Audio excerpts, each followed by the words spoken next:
Hi, this is Scott DeCamp with CatchMark SportsNet. We're here in the Coach's Corner with Whitehall's Tony Sigmund.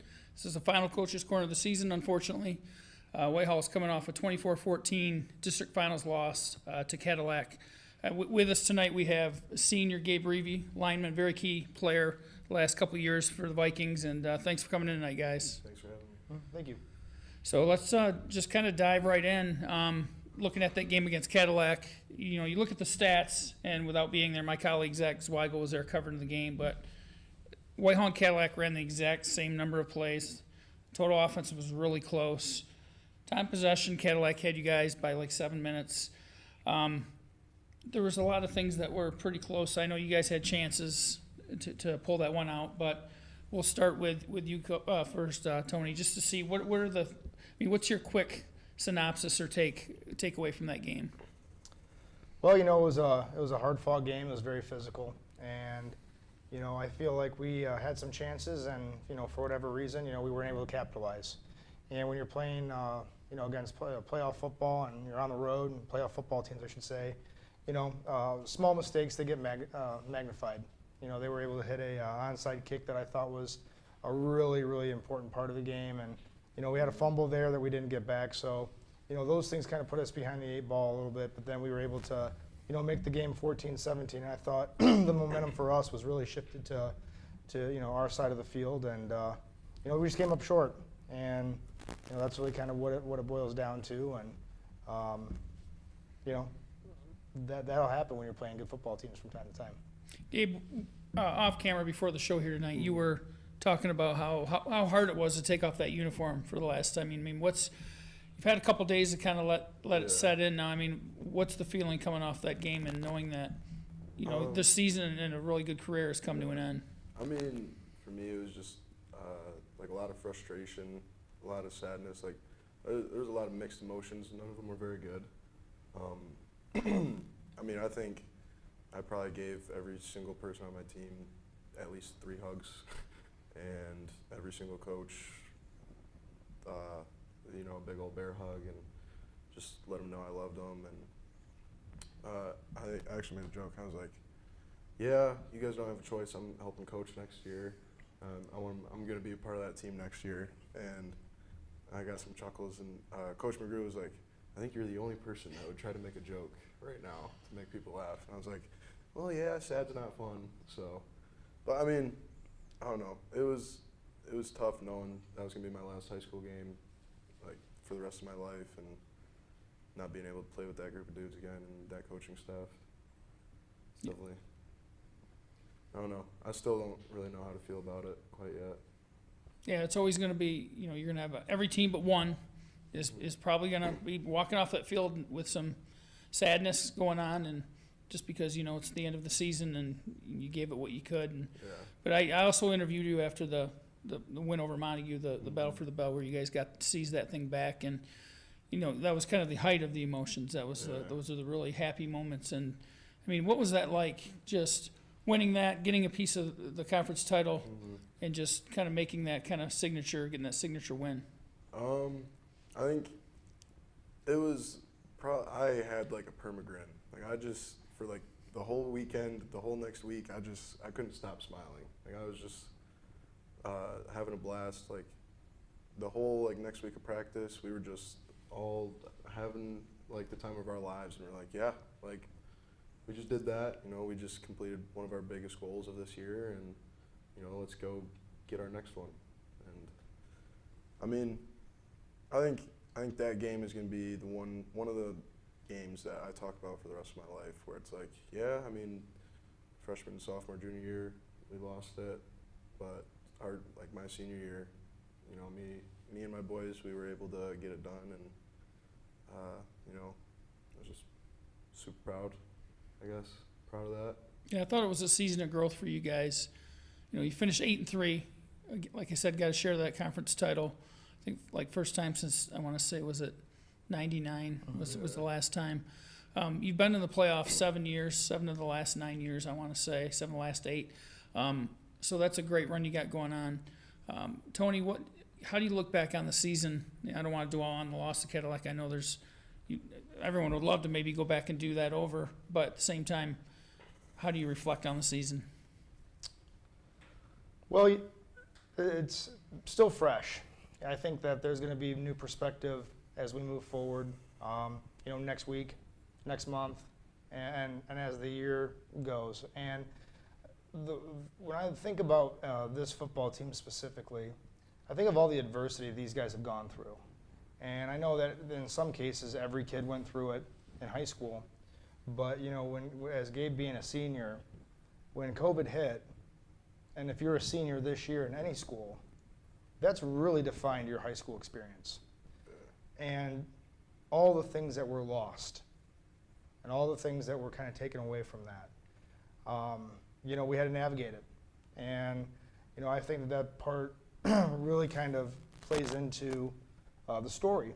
I also think, too, when it comes to this year, more adversity where we, had some football players that we thought were, very excellent kids in their own right when it comes to football, losing them as far as Ira and Grayson during the summer.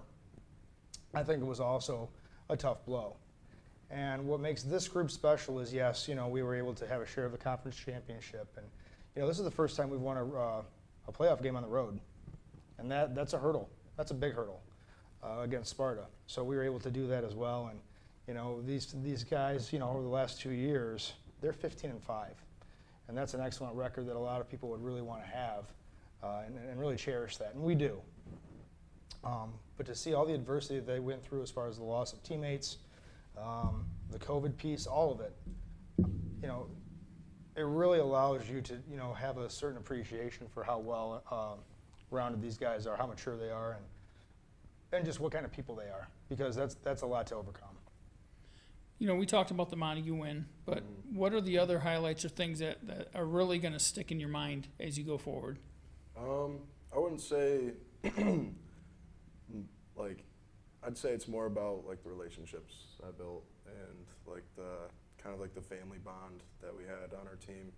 I mean, we would go to practice every day, and it was either you were fighting with each other like it was your brother, or you were, joking with each other like it was your brother. And, I mean, we were striving for a state championship and, a district championship, regional championship, but I think, even if we had ended up reaching those goals, that's not what I would have talked about 20 years down the road from now. I would have been hey, Shane said this in this game that, and it's I don't know, there's certain, conversations that we had at practice and stuff, and just jokes, and those are kind of things that really stick out and make it a blast to be able to play football, because you're just getting dirty, bleeding, that kind of stuff with some of your best friends. Can pass it up. Yeah, that's truly, I think the thing that I've taken away. I think that's the thing that a lot of people, I'm sure, Tony, you played in high school and then in college, and I'm guessing those are the things you took away. It's, yeah, you're going to remember some of the games, but it's more so because it's a vehicle for creating memories. I mean, wouldn't you agree with that? Yeah, 100%. The thing that I miss the most as a player is the locker room. And the reason that I say that is because that's a special place when it comes to, conversations, brotherhood, the whole deal. And, there's, when just at Alma, at the locker room and everything, we were able to have some success there when I was there. And every kid had their name on their locker. That was something that Coach Cole did for us. And a couple years later, I was able to do the recruiting trip with a couple of my players and go through the locker room. And when you see that locker and your name on the locker, you instantly get taken back, and you get taken back to the person that was sitting next to you, and the conversations and the jokes and the laughter and all that kind of stuff that Gabe's gonna that alluded to and that he's gonna have. And I don't know what the price tag is on that. I don't know what kind of value you can put on it. Maybe it's priceless. So, that's the special part about high school sports and sports in general. And I think, every sport has that to an extent, but football is a very unique sport in the fact of these guys will never have a chance to do this like this again. And that's what probably makes those memories that much more special. Yeah, Gabe, you were a key two-way lineman, for the team, and big personality, big guy, big personality. That's the thing that we are. One of the things I want to get into, and anytime I have a player on the show here, we like to kind of dive into some of the more fun, personal stuff. So I got to be honest, I can't shake the image of you running around the gym with your shirt off during the pep assembly. What inspired that? Just raw emotion. Yeah, pretty much. I just wanted the seniors to win. I mean, it was like seniors against everyone else, and I was like, well, if I do this, maybe it'll make everyone think that the seniors had that extra oomph. And I don't know, it just got everyone going. It was just a blast. Like I had a good time doing it. I turned around and everyone was laughing. Like I didn't see a frown in the gym, so I was just like, yeah, that was worth it.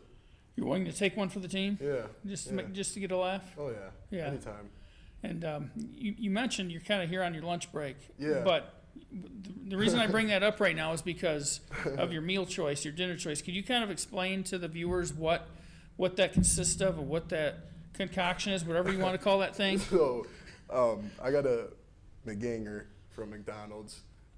Nick Blanchard actually showed me that. It's like a double cheeseburger and a McChicken. I like to get the McChicken with the mac sauce on it. And you split the double cheeseburger in half, slap the McChicken in the middle, put the other half of the double cheeseburger on it, and go to town. And sometimes you can put fries on it too. Ooh, that's something special. How many bites did it take you? Like 4. Not very many. What's the craziest thing you've eaten in the last 3 weeks, Tony? Oh, wow. I'll tell you, just with football season going on and playoffs, unfortunately, it's really just more survival mode. So it's, it's a piece of Wesco pizza on the way home. It's, kind of whatever's, laying around the house. A lot of sandwiches. Sandwiches are always a go-to. I can't say that it's that special because it's just more about survival. And, like tonight, we sat down for the first time since summer, and we had dinner as a family. And so we did some steaks on the grill and everything along those lines. And, you forget, like, those little moments existed before football because you get so much in the now and in the moment and everything. So, we had a steak dinner tonight.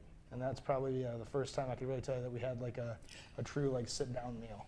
So. I know what you're talking about when you talk about survival mode, because my weight yo-yos so bad. Like in football season, this summer I was doing really well. I was really trimming down, and now I can see my weight start to climb ever so slightly, and it's just so frustrating. But when you're stopping at Culver's, stopping or wherever just to grab something, and you're starving, and then those habits go down the drain, it's like, then you feel like you're starting all over again. So I'm trying to grab a hold of this thing again. It's kind of slipping away, but do you got any suggestions for me? What should I be doing here? You're talking to the wrong guy. You're talking to the wrong guy. I love food way too much to take a break from what I like. Well, like Blanchard said when he was on the show here, Whitehall has all the food joints. Oh, yeah. Montague doesn't have any of them. You guys got them all. Yeah. I mean, all the food joints, McDonald's, Burger King, Arby's. And we got San Marcos. San Marcos, underrated. They got some good Mexican cuisine there. Chen's? Woohoo! Let me get a buffet, please. Please. I love their sweet and sour chicken with the fried rice and vegetables. And then you get the crab ragoon, too. You know that if you go to college, maybe, I don't know if it happens in the MIAA level, they got a thing called a training table where you get fed. I mean, you were talking about off air again. You're not quite sure maybe what you're going to do in terms of college football or what your future is going to look like, but you might want to consider that. If they have Chinese buffets, I will take it into heavier consideration. 100%. No, but in terms of the football thing, who have you been hearing from? I mean, if you do play, what are your prospects at this moment? So I have an offer from Elma. I'm talking to the coaches from Adrian a little bit. They've reached out over text and stuff, and I mean, I've had a couple other individual coaches here and there kind of reach out, try to get to know me. Lawrence Tech down in I think it's Ohio. I was talking to their coach Wingert, I believe his name is. I was talking to him a little bit, but I'm not quite sure if I'm going to end up going into college football. I think I'm going to end up going into the trades probably. That's just what I'm thinking at the moment. Yeah, there's a real need for that too. I know my brother's in that field. He's a pipe fitter, and I mean, just to let you know, I mean, not that sports writers they don't make great money, but he's making a lot more money than I ever will. And I went to college for 7.5 years. I should be a doctor by now, and I'm not. That's that Tommy Boy joke, but you know, I love my job. I wouldn't trade it for anything. But my brother went in the trades, and he's doing very well. So you can make a very good living in the trades. So that'd be my plan, and especially because I don't really know what I want to do yet, and I don't want to go to college for something where it's like I'll never end up using it, and all of a sudden I'm 6 figures worth in debt, and it's like now I'm stuck. What do I do now? I mean, what do you think, Tony, based on what you've seen from Gabe as a player and as a teammate, that tells you that he's going to have success no matter what he does? Well, I think if he wants to play college football, that opportunity is there for him if he wants it.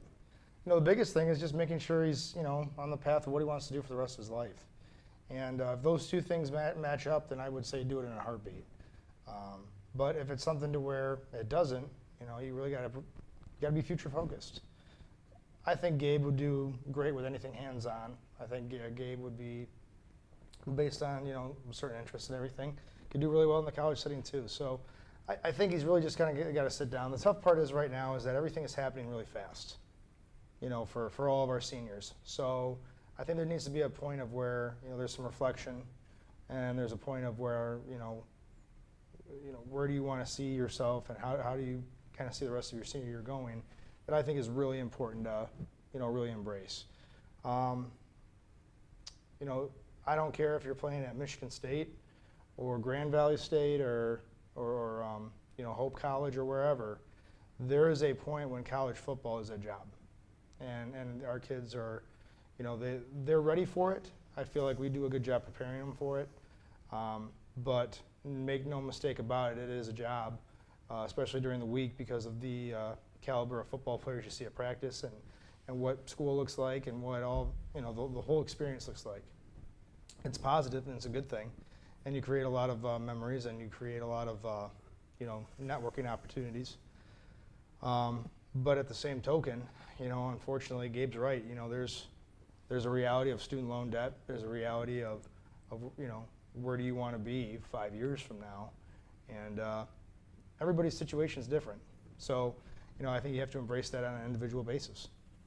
What are you most proud of, you know, leaving this Whitehall football program? What's the 1 or 2 things that you're really proud of that happened or that you did?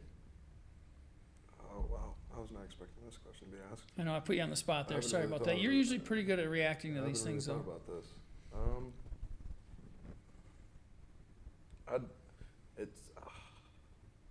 I'd have to say being an all-state football player last year was probably one of my proudest moments, especially snapping left-handed, being a right-handed guy. That felt pretty cool. That's tough to do, being in Division IV too, in terms of getting all state. It's competitive. Is there anything like your what will you miss the most? If there's one thing that you can look back on. I mean, you kind of touched on it earlier, I guess, with the whole, like, coach at the locker room thing, the practices, just the inside jokes and all that stuff. I mean, that's 100% what I'm going to be missing the most. I think if I had to, like, pick out a specific group that I'm going to miss the most, it'd definitely be, like, my hogs, my linemen. I mean, I wouldn't want to practice with a different group of guys, like, for the majority of a practice every day. Like, we have a blast every day. We make jokes and kind of, I don't want to say goof off, but, like, we find ways to goof off but be productive at the same time. And it makes practice fun, and just everything about it is like, these are my dudes. So I think, yeah, I'm proud to be a lineman, I guess, if that makes sense. No credit, but Alec and Kyle give it to us sometimes. Yeah, that's you put it well. It is a special breed, special person.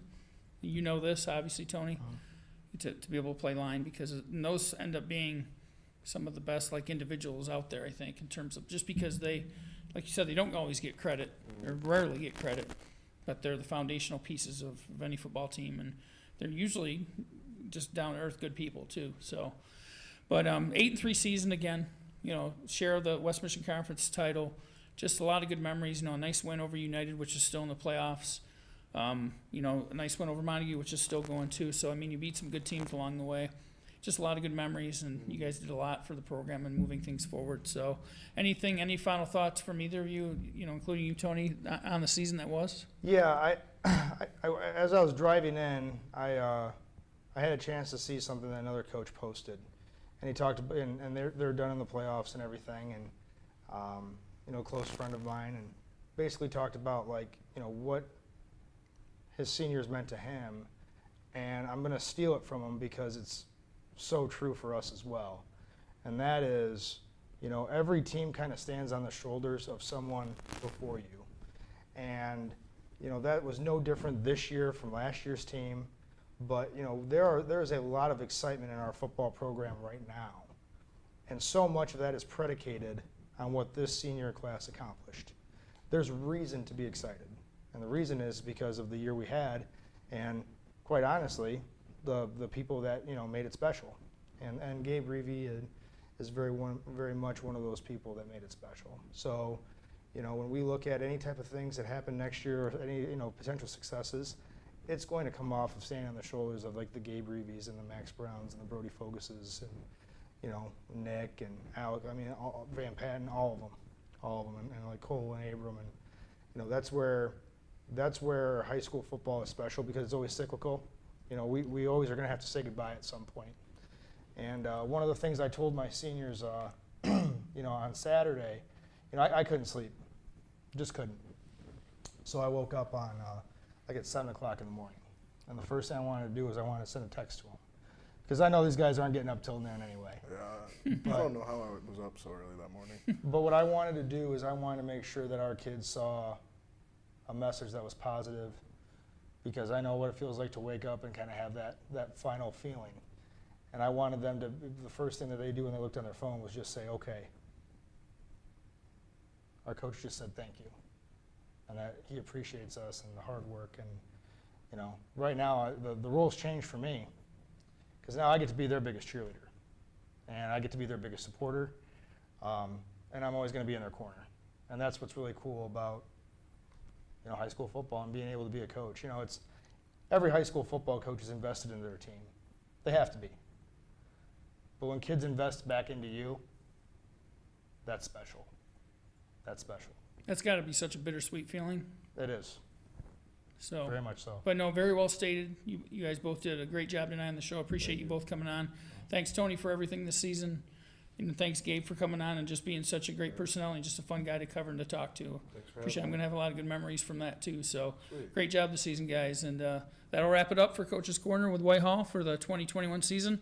I'm Scott DeCamp with CatchMark Sports. Thanks for following.